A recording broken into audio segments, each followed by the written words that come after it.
Dr. Aarav Malhotra loved two things about his job at the National Archives: the quiet and the dust. The archives were a labyrinth of shelves, a tomb of forgotten knowledge. Some called it boring. Aarav found it soothing. The chaos of the outside world stayed on the other side of the reinforced doors. Inside, there was only order, paper, and silence. He worked alone most nights, cataloging documents no one had touched in decades. Some were so fragile they had to be handled with gloves, their pages crumbling like old leaves. Aarav treated them like relics. Tonight was no different, or so he thought. He sat at his usual desk under the harsh glow of the desk lamp, a folder open in front of him. The room was cool and smelled faintly of mildew. Outside, Delhi's streets were loud with honking cars and shouting vendors, but in here, all Aarav heard was the ticking of the wall clock and the occasional flutter of a moth against the light. He made notes in his journal, meticulous as always. This folder was labeled M 1947 Omega in faded ink, part of a recently declassified set of files from post-independence India. Inside were fragments of reports, handwritten notes, and grainy black and white photos. Most were routine intelligence briefings, but one page stood out. It contained only 9 names. No titles, no context. Just 9 names written in neat, precise handwriting, and a red stamp across the top that read unknown. 9 men. Unknown. Aarav frowned. He'd seen unknown files before, usually relating to unidentified persons. But these names, they were unusual. Some sounded foreign, some ancient, like they'd been pulled from myth. He copied the names into his notebook, curiosity prickling at the edges of his mind. And then something strange happened. The wall clock stopped.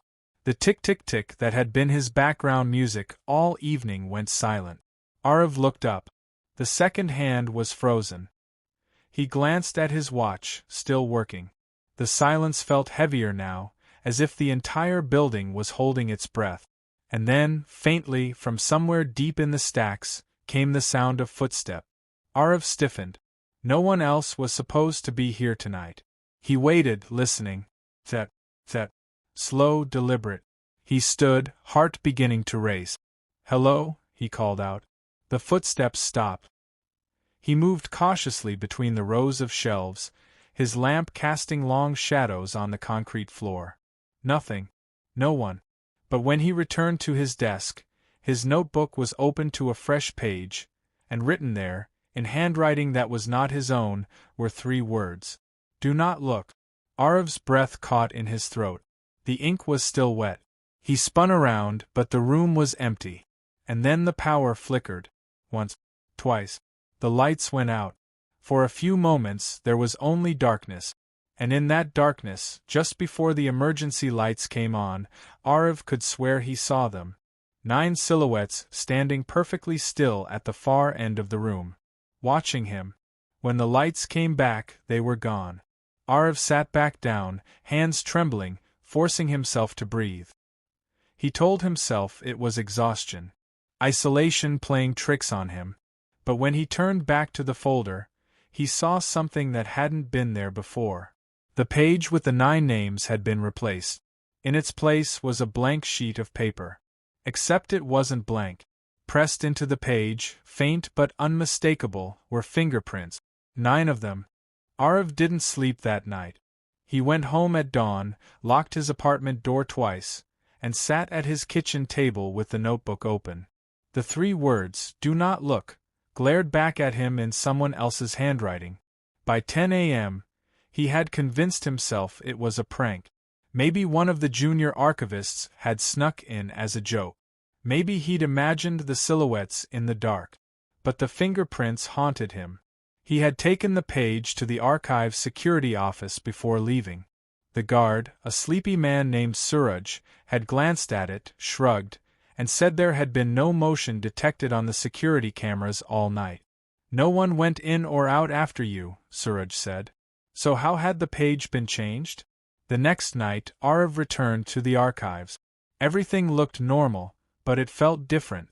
The air seemed heavier, as if the building itself was aware of him. He unlocked the room, sat down at his desk, and opened the folder again. The page with the fingerprints was gone.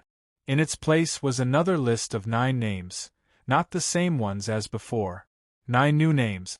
And at the bottom of the page was a date, tomorrow. Aarav's stomach dropped. Tomorrow? What was supposed to happen tomorrow?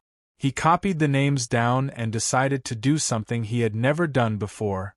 He took the folder home. As he left the archives, he felt it, the prickling on the back of his neck, the certainty that he was being watched. He turned. Across the street, beneath a broken street lamp, stood a man. Too far to see his face. But Aarav knew, somehow, that the man was smiling. That night Aarav dreamed. He was standing in a vast, empty hall lit by a cold, white glow. 9 chairs stood in a circle, and in each chair sat a man. They were all dressed differently. One in a suit, one in rags, one in a soldier's uniform, one in robes like an ancient priest, but their faces were blank, featureless. No eyes, no mouth, just smooth skin where a face should be. And yet, somehow, he knew they were looking at him. One of them raised a hand and pointed at him. And Aarav woke up with a scream. The next day, Aarav couldn't focus on anything.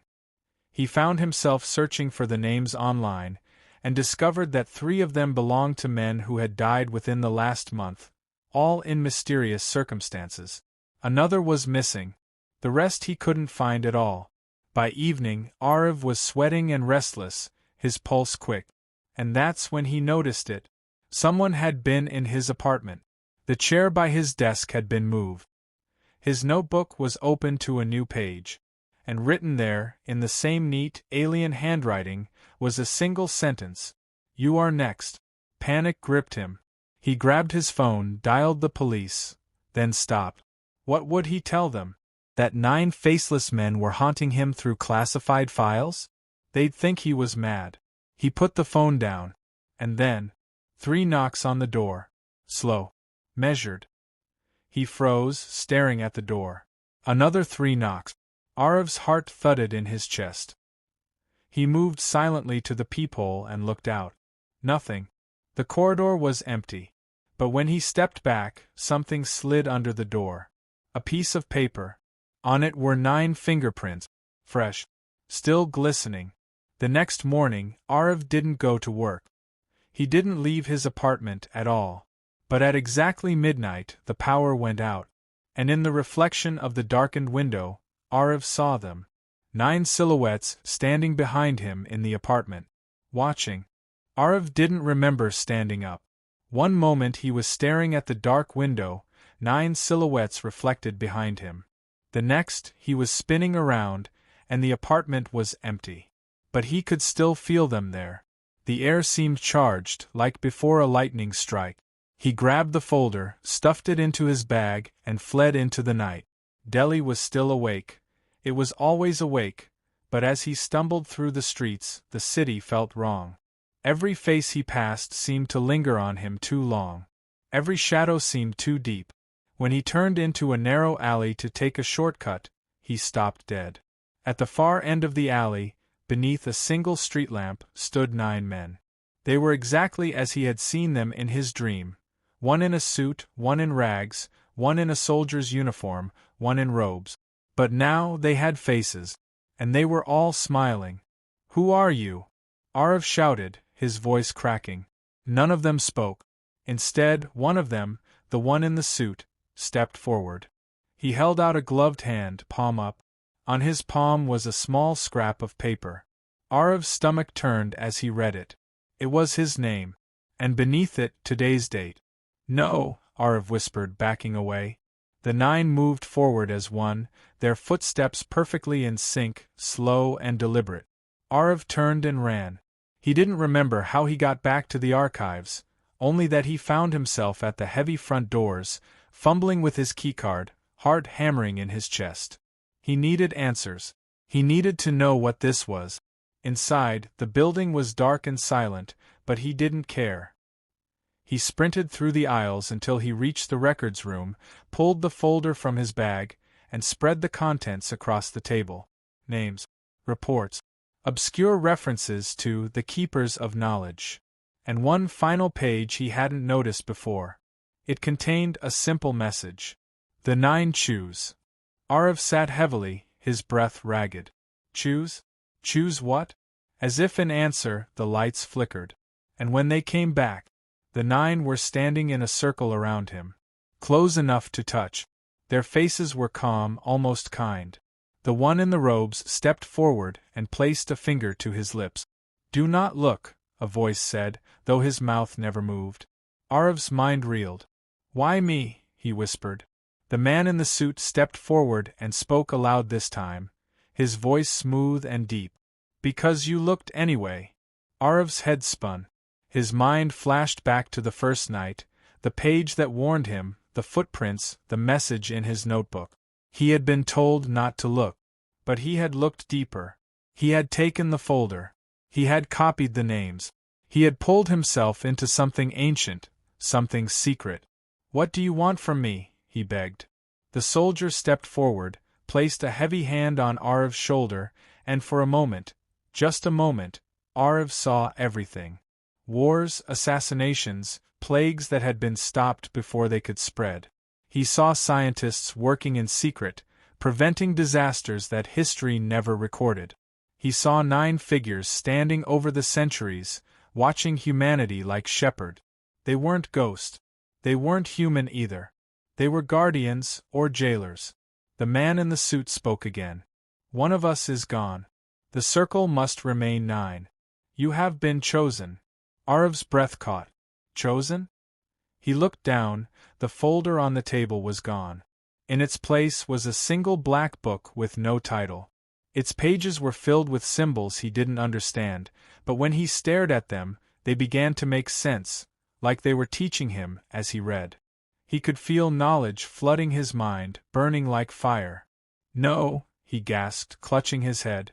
I don't want this. The 9 did not move. You have seen, said the man in the suit.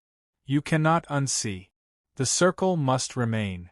Aarav stumbled backward, the black book still in his hand. He could feel something changing inside him.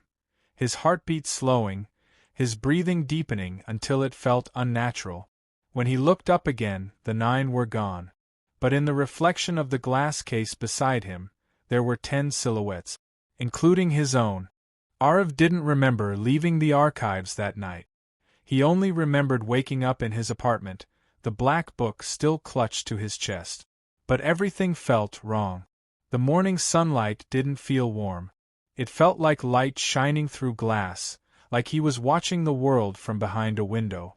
And his reflection wasn't quite right. When he looked in the mirror, his face seemed sharper, older. His eyes looked like they'd seen centuries. He tried to go to work that day, to pretend everything was normal. But when he arrived at the archives, Suraj the guard didn't greet him. In fact, Suraj didn't even seem to see him. Aarav, Suraj said when Aarav called his name. You don't work here anymore. And he held up the employee register. Aarav's name was gone. That night, Aarav opened the black book again. Its pages shimmered like liquid ink. When he turned to the first page, he saw the names of 9 men. 9. But as he watched, one of the names vanished. And in its place, a new name appeared. Aarav Malhotra. No, Aarav whispered, backing away, but the book stayed in his hands no matter how far he moved. He slammed it shut, heart pounding. And that's when the whispers began. Soft at first, like the sound of pages turning. Then louder. Voices, dozens of them, all speaking in languages he didn't recognize but somehow understood. They told him things. Secrets about governments, disasters that had been averted, assassinations that had never happened because the 9 had stopped them. They told him where wars would begin next, where famine would strike, where diseases were quietly being contained before anyone ever knew. And with every whisper, Aarav felt himself changing. Not just in his mind, in his body. His pulse slowed until it felt like his heart only beat once every few seconds. His breathing deepened until he could sit perfectly still for hours without discomfort. 3 nights later, he saw them again. The 9. They stood in a circle around him, But now they were no longer strangers. He knew their names, he knew their histories, and when they looked at him, it felt like greeting brothers he had known all his life. "You are the 10th, the man in the suit said. "The circle is whole again." Aarav wanted to scream, but instead, he found himself nodding, and when the man handed him a small silver key, Aarav took it without hesitation. It was the key to the archive's deepest vault, a place he had never been allowed before. And when he opened it the next day, he found shelves upon shelves of black books, each with a name written on the spine. He realized then that he would never leave this place. He had been chosen to carry the weight of humanity's hidden history. Weeks passed, then months. People stopped recognizing him. His neighbors stopped seeing him. His landlord swore no one lived in his flat anymore. And one night, Aarav looked in the mirror, and saw a man who was no longer entirely human. His face was blank, smooth, unreadable. But when he smiled, it was the same smile he had seen on the night they chose him. One morning, a new archivist was hired at the National Archives. A nervous young man named Rishi, eager and curious. On his second night, while alone, Rishi found a strange folder labeled M 1947 Omega. Inside were 9 names written in neat handwriting, and across the top of the page, in red ink, was a single word: unknown. At the bottom of the page, one line of text had been added in fresh black ink. "Do not look." And somewhere deep in the archives, Aarav, or whatever he had become, closed the black book and smiled.